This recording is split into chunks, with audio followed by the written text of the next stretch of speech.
All right, for more on what we can expect from this year's UN General Assembly, let's speak now with Beck Stratting. She's a director at La Trobe Asia and professor of international relations at La Trobe University.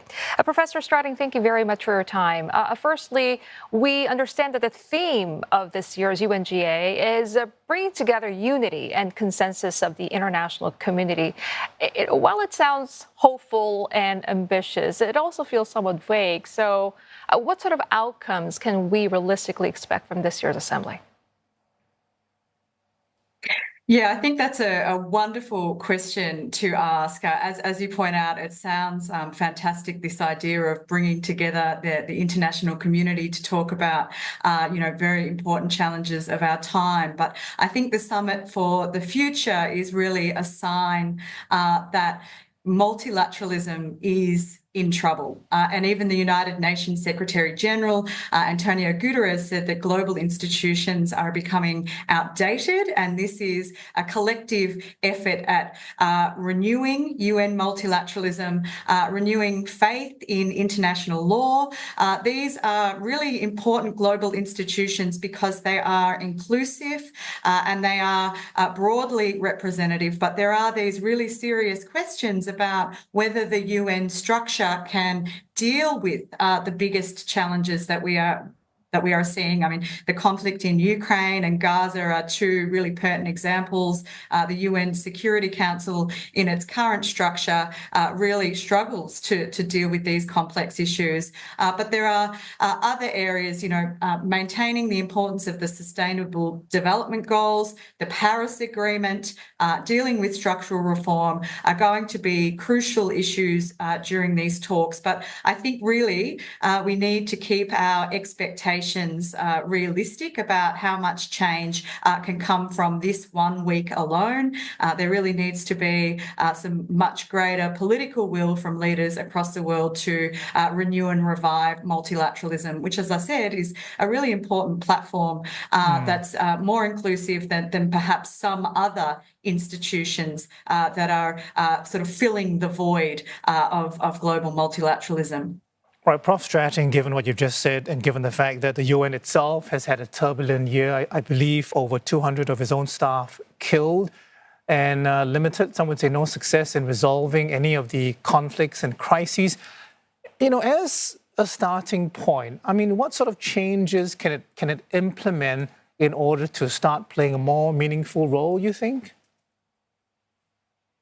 Yeah, I mean, the hardest parts, I think, are going to be reform of the United Nations. Something needs to happen to revive the credibility of UN multilateralism. And so there's one area of reform that might be particularly important, which is in the international financial architecture, particularly in redressing some of that imbalance between North and South and ensuring that there are global structures that are going to deal with, significant issues of inequality and underrepresentation.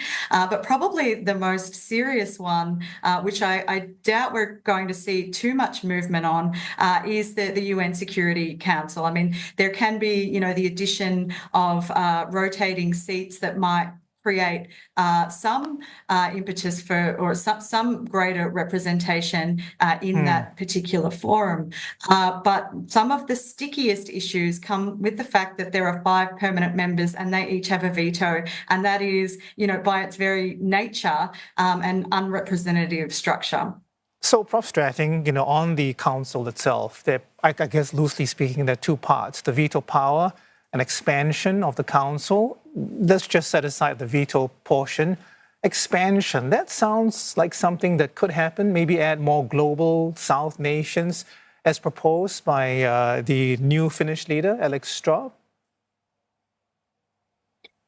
Yes, so I think that would be a positive step. I mean, part of the challenge for the UN more generally is really reviving its credibility. And the great strength of the UN, as opposed to, say, regional institutions, is the fact that it brings together governments from across the world. So its inclusivity is important. Its ability to be a space to represent states, whether they they are big or small, is, incredibly important. And so I think that expanding of the UN Security Council is an important step in that direction to make sure that there are more diverse voices at the table, and that it isn't just, the 5 permanent members being able to shape that agenda. But as I said, I think we need to keep our expectations realistic, because some of those real structural problems that we see with the United Nations really come about because there are some powerful members that are able to keep things off the agenda, or the sort of the crucial challenges.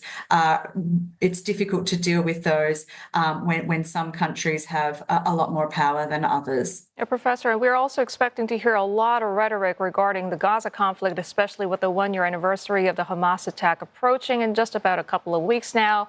The escalating tensions in Lebanon. I mean, will we see any meaningful progress on this issue during this upcoming week? Yeah, I'm not too sure that we'll see a huge amount of meaningful progress, but the rhetoric matters. So it's not just about getting sort of clear outcomes. Putting pressure on the international community to deal with human rights violations, to deal with this humanitarian situation is incredibly important. And this is really the reason why we should be, supporting the renewal of UN multilateralism, because what we're seeing, particularly in Asia, is that if global multilateralism is failing or is being seen to fail on these significant issues where there are, serious concerns about human rights and humanitarian conditions, then other institutions emerge. And so, this weekend we saw the meeting of the Quad in the United States, in Delaware, and some people see these strategic minilaterals like the Quad or like AUKUS, the agreement between the United States, United Kingdom and Australia, as replacing or threatening global multilateralism.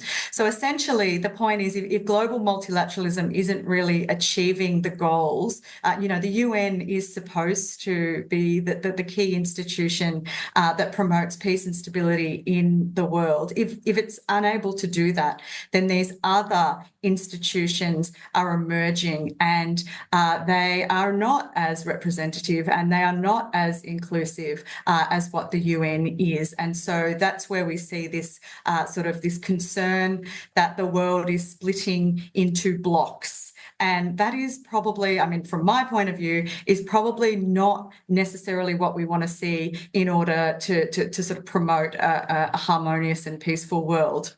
All right, Professor Strading, we'll have to leave it there for now. Well, thank you very much for your time. Beck Strading, Professor of International Relations at La Trobe, Asia. Thank you.